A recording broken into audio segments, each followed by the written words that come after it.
Alrighty, welcome back everyone. We just talked about that FCS championship coming up tonight. Cannot wait for that matchup between Montana State and NDSU. Going to be an awesome one and definitely one that is just good on good all over the place. But let's get into a little bit of a transfer portal update, a little bit of news catch up from this past weekend because there was quite a bit of stuff that unfolded this past weekend. But let's jump into the portal first, and we'll jump into one of the weirder situations first, and that's Jaron Kawe Sagopolo-Tele. Very talented quarterback coming out of high school, five-star guy, very, very talented kid.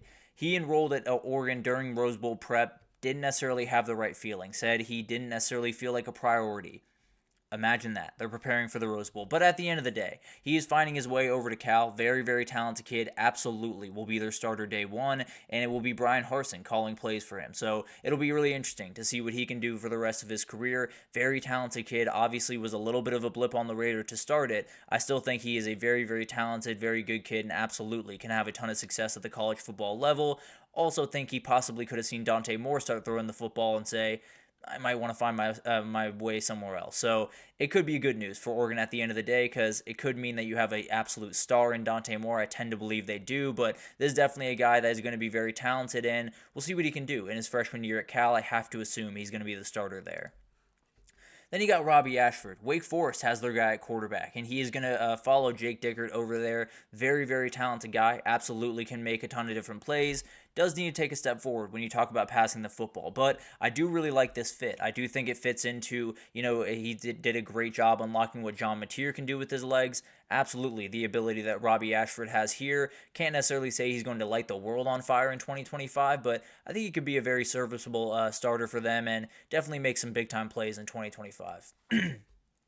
Taven Jackson, the quarterback for Indiana that came in and spot started a couple of different games throughout the year, Washington the main among them, he's going to UCF for 2025. I think this is a really solid pickup, if I'm being honest. This is a guy that has bounced around a little bit throughout his career, but you get him down there with Gus Malzahn, or not with Gus Malzahn, excuse me, with Scott Frost. I don't know why that was eluding me right there, but very talented kid, absolutely fits that mold, and we'll see what he can do down there in Central Florida. Very talented guy, and definitely could hit another level in 2025. This is the main event. This is the guy that everyone's talking about the last little bit. Zachariah and Zion Branch. Mainly Zachariah is the big time one to talk about now. Zion is going to be a plenty good player, but UGA picks up these two guys, and Zachariah is exactly what Georgia needed. This is a huge, huge pickup for this team. This is a get the ball in his hands and let him go work type of guy. He is a guy that you do not have to worry about anything else other than make sure that he has the ball in his hands and he's going to make some special things unfold. So he's going to return kicks for them. He's going to return punts. He's going to make all types of plays on the outside, and he very well might be their number one wide receiver in 2025. He very well might have to be their number one wide receiver in 2025. So Georgia desperately needed some help at wide receiver. They might have gotten the best guy in the portal thus far.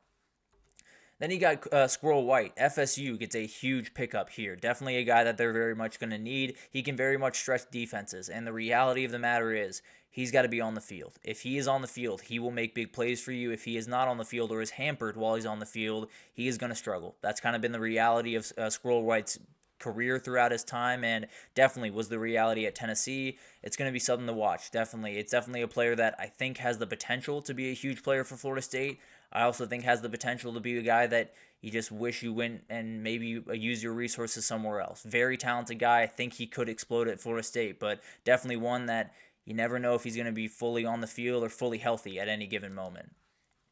Tommy Brockermeyer is a huge pickup for Miami on the interior of that offensive line. This is a guy that, along with Francis Mauanoa, can really give you a really solid group, especially in the run game, can definitely give you a good amount of push, and I think he's going to be a really good player for them. I have to assume he's going to start at center. He's a very, very talented kid, and definitely will be a guy that Miami very much needs to get a little bit of that run game going. I think he could be a huge piece to that.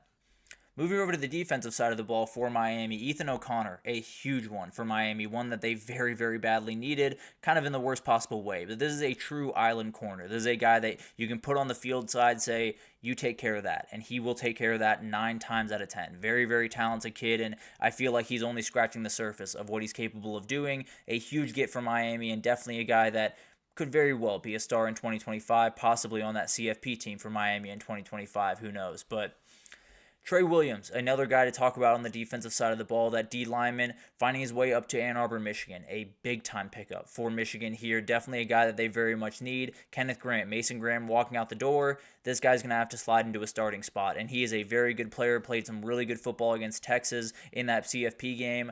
I think he's going to be an outright star in 2025. I really, really like this kid, and I think he could very well be a first-round pick in the NFL draft in 2026, if I'm honest. Marvin Jones, very talented edge rusher. He's going over to Norman, Oklahoma. Big time pickup for Oklahoma here. Very athletic dude. Hasn't quite gotten to the production level that you would love to see from someone like that at Georgia or Florida State thus far, but very talented guy. Absolutely will be a big time pass rusher for this Oklahoma team in 2025. Texas tried to make a small push here. Not sure they quite needed him quite as much as Oklahoma did, so definitely a big time pickup for the Sooners, and one that, if they can unlock him, can be a huge player for them in 2025. Speaking of Texas, Travis Shaw has picked Texas as his new place. 6'6", 340-pound defensive tackle. Very, very incredible player. Really good at the point of attack. Very long arms, can separate very well. He's really incredible. I think he's going to be an absolute star in 2025. We've seen a number of guys come to that D-tackle room at Texas and end up in the NFL. I don't think this is going to be any different. I think he's going to follow the same path that Byron Murphy, that Tavondre Sweat, that Alfred Collins, and Vernon Broughton did this year. He's going to be a monster, and I think he's going to be a huge player for Texas in 2025. Moving forward to some guys that have jumped in over the last couple of days, and we'll start over there in Athens, Georgia.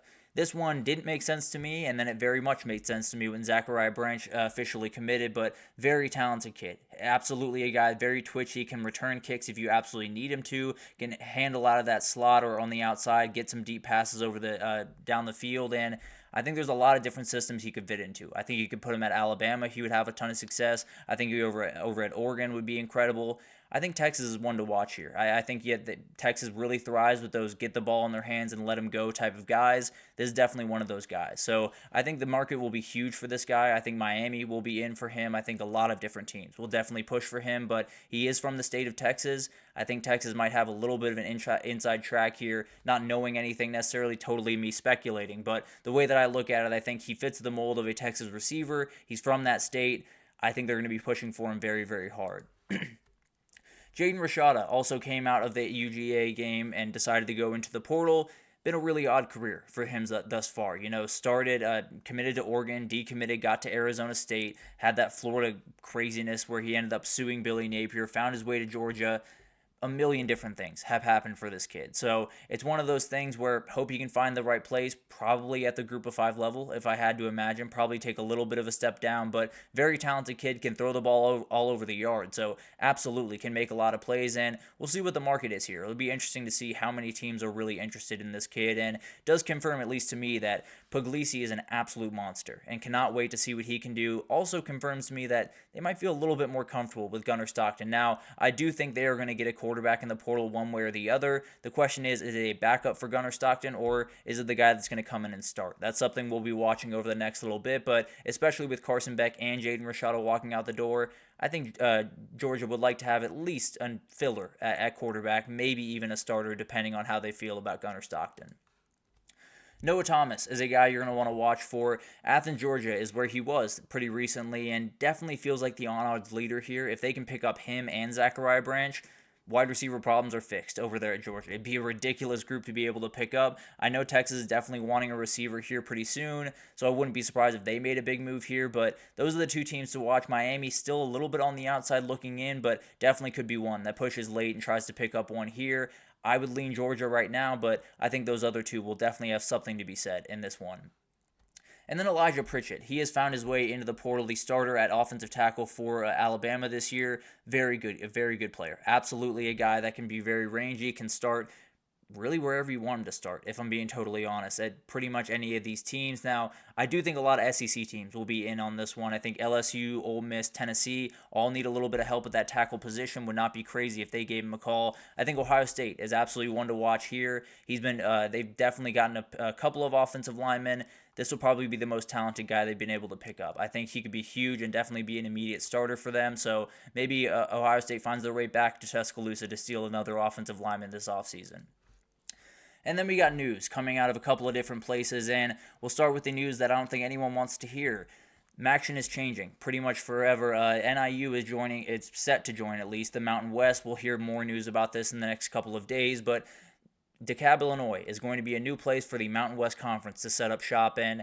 It's going to be really, really weird. Obviously, NIU brought a lot of good attention to them this year, and this is obviously the payoff for that. That game against Notre Dame probably played a pretty good factor in this one. And then you look forward the next year and the next couple of years in this thing. Hawaii's going to have to travel about 7,000 miles to play a conference game on maybe a Thursday or a Friday night. It's going to be ridiculous, but what can you do at this point? I think everyone understands that they're going to do what they want regardless of how much we yell that we don't want this to happen. But MACtion is officially changed. It's officially not whole. It'll be interesting to see who they go after to possibly fill that hole.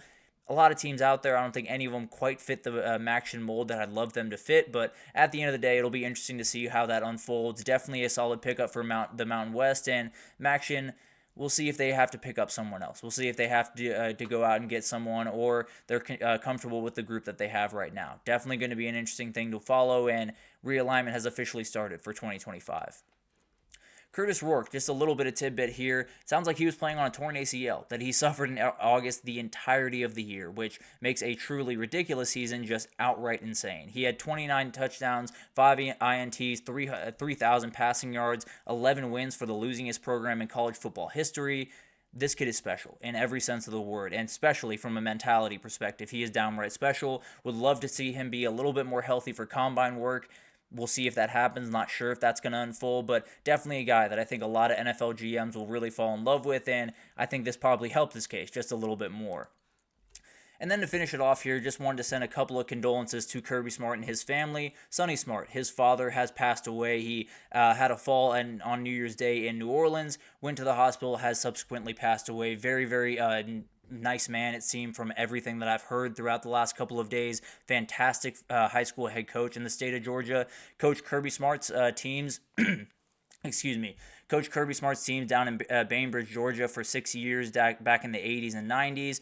And then he actually coached Gunnar Stockton's teams up there in Rabun County, Georgia. So a little bit of an interesting kind of crossover there. Definitely something that I'm sure they talked about quite a bit, and obviously was a very, very special man for a number of different reasons, was always around Kirby in all those big games, and obviously played a big time part in the guy that we have in front of us that is Kirby Smart. So remarkable guy. Wanted to send condolences out to the Kirby Smart family and everyone in the Smart family and everyone that knew Sonny Smart, because seemed like a really, really special person. But that'll do it for this edition of the GSMC College Football Podcast, brought to you by the GSMC Sports Network. Your support means a lot to us, so please remember to subscribe to the show, leave a positive review. It does make a huge difference. Also, follow us on Facebook, Twitter, TikTok, Instagram, all the social pages for all the content and updates you could possibly need. We have great people covering every single sport you could want. So anything in the world of sports you need, come on over to GSMC and we have you totally covered. But thank you once again for listening. I will see you tomorrow for some rankings, some questions, a million things around the semifinals coming up this week. So we'll break it down next time. I'll see you then.